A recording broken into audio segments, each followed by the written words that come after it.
Jangan sekali-sekali terapkan teori filsafat untuk pembuktian di persidangan, tapi terapkanlah teori hukum pembuktian. Hukum itu kan filsafat keadilan sesungguhnya gitu. Ya, tapi jangan aja Pak Hotman. Sorry. Karena itu terlalu jauh paradigmanya tuh. Orang semacam Hotman Paris nggak bisa disebut sebagai lulusan fakultas hukum. Karena dia hanya membaca undang-undang. Jadi dia lulusan fakultas undang-undang, FUU. Di Economic Analysis of the Constitution misalnya. Ya, jangan sebutin ini pada saudara Hotman. Nanti dia cari di Google, dia nggak nangkap lagi maksudnya kan. Kenapa saya nggak mengomentari? Ya karena saya merasa cincin beliau itu lebih berkilau dari kotaknya, kira-kira begitulah. Assalamualaikum warahmatullahi wabarakatuh. Kembali lagi di channel Prayoga Muhammad. Gimana kabar kalian semua? Semoga baik-baik saja ya, dan dilancarkan segala rizkinya. Ya teman-teman semua, akhirnya tantangan dari Bung Hotman Paris dijawab dan ditanggapi oleh Bung Rocky Gerung. Ya tentunya dengan jawaban yang sedikit satir ya teman-teman. Satire. Nah ya teman-teman semua, akibat dari para netizen yang ramai-ramai untuk mendukung perdebatan antara Bung Hotman Paris dan juga Bung Rocky Gerung, sehingga sampai-sampai Bung Hersebeno Arif menanyakan kepada Bung Rocky Gerung langsung. Dan tentunya tanggapan dari Bung Rocky Gerung ini sebenarnya untuk sedikit membahagiakan para netizen, menyenangkan para netizen, agar netizen tidak merasa mengambang gitu ya, karena sudah dijawab langsung oleh Bung Rocky Gerung. Bung Rocky Gerung mengatakan bahwasanya kalau mau adu argumen memang harus di tempat yang benar, bukan di TikTok ya, melainkan di satu ruangan yang dimana di situ ada Bung Rocky Gerung dan juga Bung Hotman Paris. Tentunya hal itu pun direspon langsung oleh para netizen ya, yang dimana netizen pun menginginkan adanya hal itu, karena memang para netizen ini penasaran banget gitu loh, apakah yang akan terjadi, siapakah pemenangnya. Jadi kadang-kadang bingung juga ya netizen ini, mau nyariin apa sih, pemenang apa sih. Karena kan kita yang diributin itu di mana Bung Hotman Paris berada di gugatan sengketa Pilpres gitu loh, di MK. Kok bisa Bung Hotman Paris nyampe situ gitu ya. Dan di sini juga ada video di mana Bung Hotman Paris mengatakan jangan sekali-kali terapkan teori filsafat di persidangan. Ini pencerahan untuk para pengacara-pengacara muda gitu ya. Oke teman-teman semua, tanpa yang cakap langsung saja kita lihat tanggapan dari Bung Rocky Gerung. Ini dia videonya. Fokus kita bukan kepada Hotman ya kalau di Mahkamah Konstitusi itu ya. Iya, itu saya juga dapat banyak kiriman tuh, dan sebetulnya mau diadu tuh kan, apa yang diadu kan adalah pendapat, bukan mengutip-ngutip undang-undang. Undang-undang berpendapat begini ya, kita mau tahu pendapat Anda terhadap pendapat undang-undang apa, itu masalahnya tuh. Nah itu memerlukan refleksi filosofis. Tapi ya udah, saya salam aja buat Pak Hotman, dan ya debat-debat itu kan mesti dibuat di forum akademis, bukan di TikTok tuh. Jadi kalau orang tanya kenapa saya nggak mengomentari, ya karena saya merasa cincin beliau itu lebih berkilau dari kotaknya, kira-kira begitulah.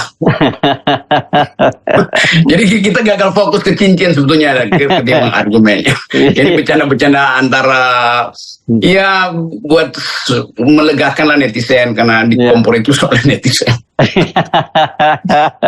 Saya kira mungkin Anda akan ketika ketemu misalnya awal speechless-nya lihat kok cincinnya, bukan lihat percakapan pembicaranya gitu ya.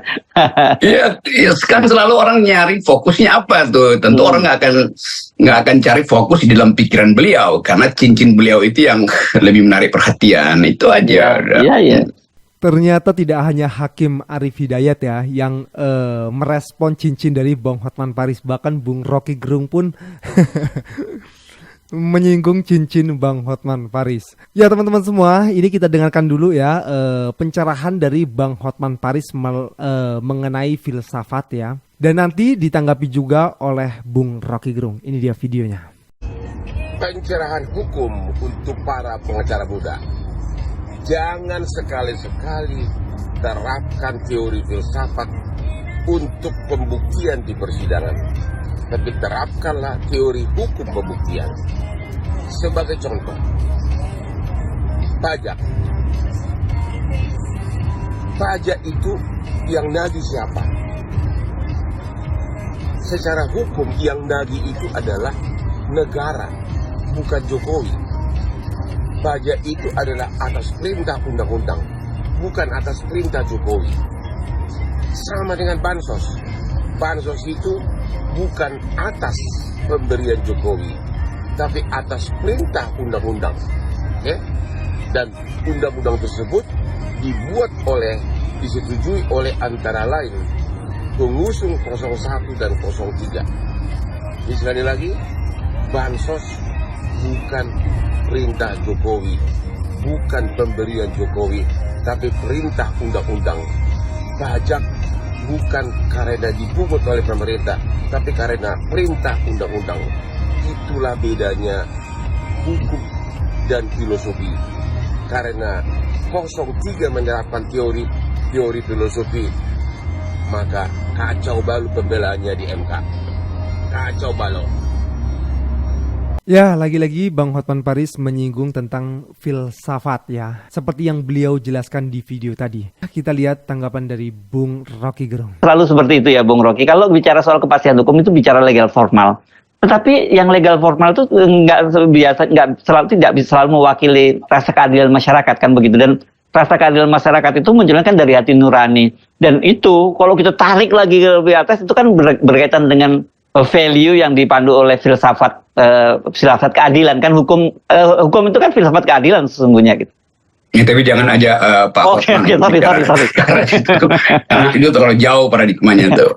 Dan kita tahu memang bahwa kedudukan legal, sebut aja, jangan pakai kedudukan legal lah, kedudukan yuristik dari Mahkamah Konstitusi itu digantungkan pada tadi asas-asas keadilan, asas-asas demokrasi, asas-asas yang berbasis bukan pada black letter of law, bukan pada hukum dalam bentuk tulisan hitam yang hanya bisa dibaca tapi nggak perlu ditafsirkan, melainkan pada penafsiran tentang bagaimana dimulainya keadilan itu, mengapa konstitusi kita dirancang untuk menghasilkan keadilan, karena ada kolonialisme, karena ada imperialisme tuh, karena ada kapitalisme tuh, dan semua itu yang jadi momok kita hari ini kan. Kalau kita belajar sedikit tentang sejarah hukum misalnya, konstitusi Amerika itu dibaca secara ekonomi di Economic Analysis of the Constitution misalnya tuh, ya, jangan sebutin ini pada saudara Hotman, nanti dia cari di Google dia nggak nangkap lagi maksudnya kan.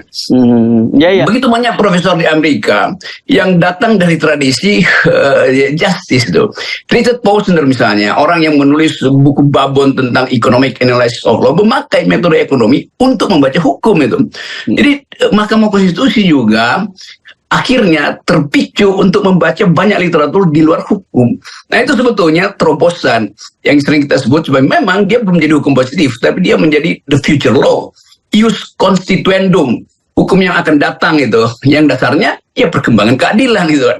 Sama seperti hukum lingkungan kan dulu kan nggak ada hak pohon untuk datang ke pengadilan, tapi kemudian diberi hak karena ada perkembangan teori tentang subjek hukum. Jadi sebetulnya ada teorisasi di Mahkamah Konstitusi. Sementara lawyer-lawyer dari 02 ini nggak paham bahwa ada perkembangan teori, perkembangan paradigma yang membuat hukum itu bisa muncul dengan mengkaitkan misi-misi tadi, etis, value, moral. Tapi udah itu sebetulnya yang jadi catatan kita tentang ketidakmampuan beberapa kalangan pakar tata negara atau pakar hukum umumnya untuk melihat the living constitution atau konstitusi yang hidup karena perkembangan moral. Jadi konstitusi itu bukan sesuatu yang sudah ditetapkan lalu tidak boleh lagi ditafsirkan. Perkembangan sosial justru membuat kita mampu untuk menafsirkan keadaan. Nah balik lagi pada kemampuan lawyer-lawyer yang memang cuma membaca undang-undang. Jadi dia sebetulnya bukan lulus dari fakultas hukum. Orang semacam Hotman Paris nggak bisa disebut sebagai lulusan fakultas hukum. Karena dia hanya membaca undang-undang. Jadi dia lulusan fakultas undang-undang, FUU.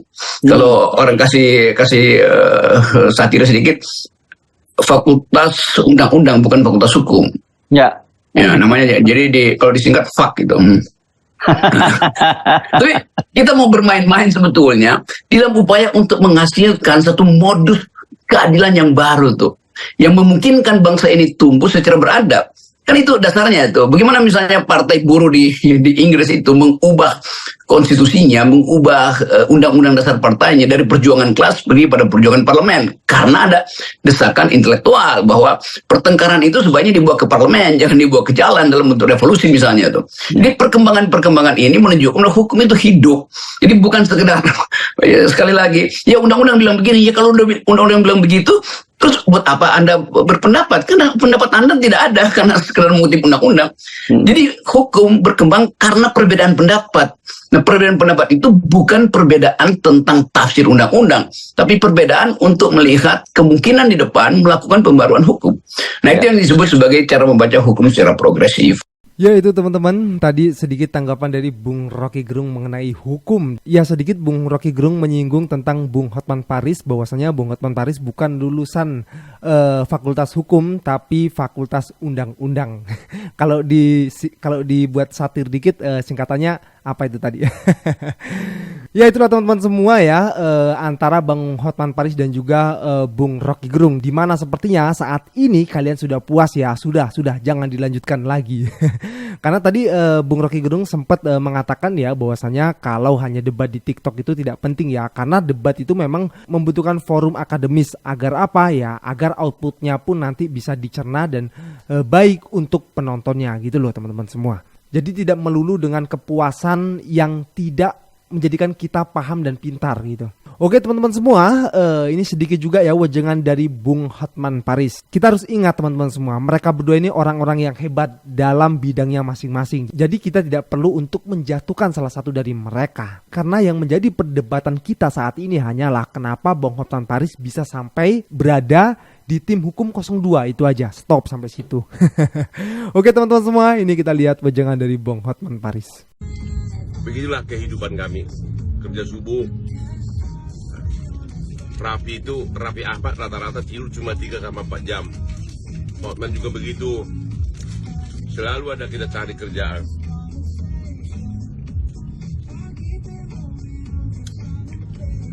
Makanya kamu jangan fitnah melulu ah. Lu kerja dong, bikin bangga anak istrimu. Percayalah, kalau kamu munafik, suka fitnah, nggak akan meningkat kehidupan kamu. Kemunafikan, sifat nyinyir adalah penghambat kesuksesan. Justru bergaullah sama-sama orang-orang pintar, bergaullah sama orang-orang sukses. Bisnis kuncinya di kesempatan. Peluang bisnis, makanya orang bilang peluang bisnis. Peluang bisnis hanya dapat dari informasi. Informasi dapat dari teman. Makanya bergaullah sama orang-orang pintar. Jangan terus iri, dengki, nyinyir. Ya benar juga kata Bang Hotman Paris ya, jangan iri dengki teman-teman semua. Apalagi di hari yang fitri ini kita harus legowo teman-teman semua. Tentunya kita perbanyak pergaulan dengan orang-orang yang baik, orang-orang yang sukses agar kita bisa ikut sukses dan menjadi orang yang sukses dan baik. Oke teman-teman semua, kita sedikit geser ke tema ya, karena ini ada netizen yang sepertinya agak emosi menanggapi dari kata-kata Luhut Panjaitan. Dan juga nanti ada seorang wanita yang membahas tentang korupsi 700 triliun yang dihukum mati. Coba kita lihat videonya. Semua jelek. Kalau jelek pindah aja kalau dari Indonesia ini. Cuman di Indonesia, pejabat negara atau abdi negara berani ngusir dan sombong sama majikannya. Coba lu baca kasus bapak yang meninggal karena kelaparan yang di NTT itu. Ya ini gue kasih ya. Perkiraan gue nih, sebelum beliau ini meninggal, pasti dia pernah beli kayak sebungkus Indomie gitu untuk bertahan hidup sampai akhirnya dia kehabisan duit dan mati dalam keadaan lapar gitu. Dan sebungkus Indomie yang dia beli ini itu dikenakan pajak atau PPN. Pajaknya ya buat keperluan fasilitas dan gaji para pejabat sombong ini, mulai dari mobil presiden, makanan presiden dan menteri-menterinya. Semua pejabat negara lah ya, kayak termasuk tentara dan polisi gitu. Itu semua dibiayai dari pajak rakyat. Artinya kalian digaji oleh rakyat. Maka dari itu rakyat sangat berhak untuk mengkritik kinerja bawahannya. Kalau memang kerjanya nggak becus. Karena kalau nggak dikritik, apalagi kritiknya nggak didengar, yang rugi rakyatnya atau bosnya. Akhirnya rakyatnya miskin, depresi, terus ya bisa bunuh diri kayak bapak-bapak itu. Terus kalau pejabat nggak tahan dikritik, ya solusinya turun dari jabatan, gitu loh. Ganti aja yang tahan dikritik dan kerjanya emang bagus gitu. Kalau kata Abraham Lincoln, demokrasi itu dari rakyat kalian ada, oleh rakyat kalian dipilih, dan untuk rakyat kalian mengabdi. Jadi nggak ada ceritanya tuh pejabat boleh sombong, apalagi sampai ngusir majikannya. Kayaknya paham ya. Itu demokrasi, Bos. Keren nih, salut gua. Bagus banget, daging kata-katanya. Mantap. Semoga yang dikritik denger ya. Oke, kita lanjut lagi videonya. Kalau di Indo masih potensi kerugian 271 triliun. Tapi kalau di Vietnam bener-bener nilep uang bank 702 triliun.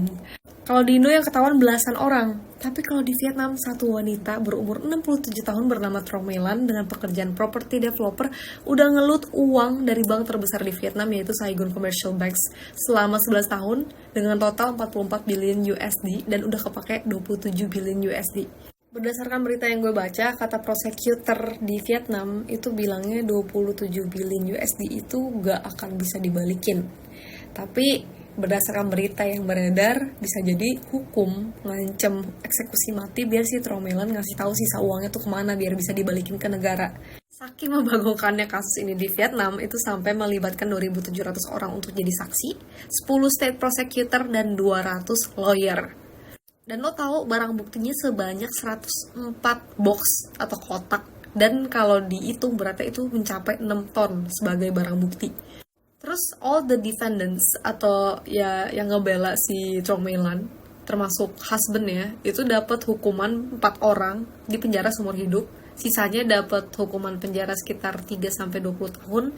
Dan untuk suaminya si Trong Melan sendiri selama 17 tahun di penjara. Sejarah singkat aja, jadi awalnya si Trong Melan sama mamanya itu jualan kosmetik, terus makin banyak uangnya dia beli tanah dan properti di Vietnam, dan makin makmur lagi tuh, jadi dia banyak portofolio hotel dan restoran, terus mulai kenal orang-orang dalam, orang-orang penting di Vietnam, dan akhirnya dia bisa merger beberapa bank kecil menjadi Commercial Saigon Banks.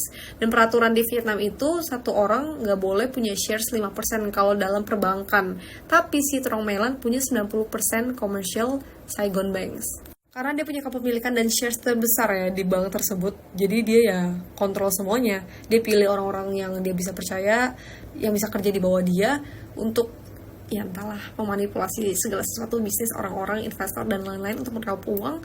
Tapi dia juga memberikan pinjaman ya ke orang-orang mengatasnamakan bank dia, dan itu mungkin menyangkut paut kepemilikan bank lainnya. Jadi kayak rugi, dia yang paling untung. Tapi ini orang emang pinter bisnis banget sih guys, dan bayangin 11 tahun. Terus pertanyaannya di sini adalah kenapa dia bisa nggak ketahuan selama itu. Tapi menurut beritanya katanya sebenarnya orang-orang dalam tuh udah tahu. Jadi emang ya udah rahasia umum. Tapi belum ada yang berani mengajukan. Entah kenapa ya, mungkin dia udah di posisi teratas banget kali ya dan udah dekat sama orang dalam. Jadi ya ini cukup kasus yang sangat besar ya. Dimulai dari era komunis di Vietnam, karena kan dulu mereka komunis, terus kayak makin lama makin enggak, dan ya bisa sampai saat ini gitu loh. Orangnya bertahan. Yang ikutin beritanya boleh betulin gue kalau ada salah pengertian ya di kolom komen. Makasih. Ya itulah teman-teman semua ya, orang itu kalau sudah serakah gawat teman-teman semua. Membagongkan sekali ya. Bisa loh 702 T, itu buat apa itu? Waduh kacau. Inilah bukti bahwasanya manusia tidak pernah ada puasnya kecuali orang-orang yang bersyukur. Maka dari itu alangkah baiknya kita tetap menjadi orang yang bersyukur. Karena kita hidup itu tidak sementara guys. Oke teman-teman semua, gue rasa cukup. Jangan lupa untuk berikan komentar dan kritikan kalian di bawah ini. Jangan lupa juga untuk like, subscribe channel ini. Sekian dari gue Prayoga Muhammad. Wassalamualaikum warahmatullahi wabarakatuh.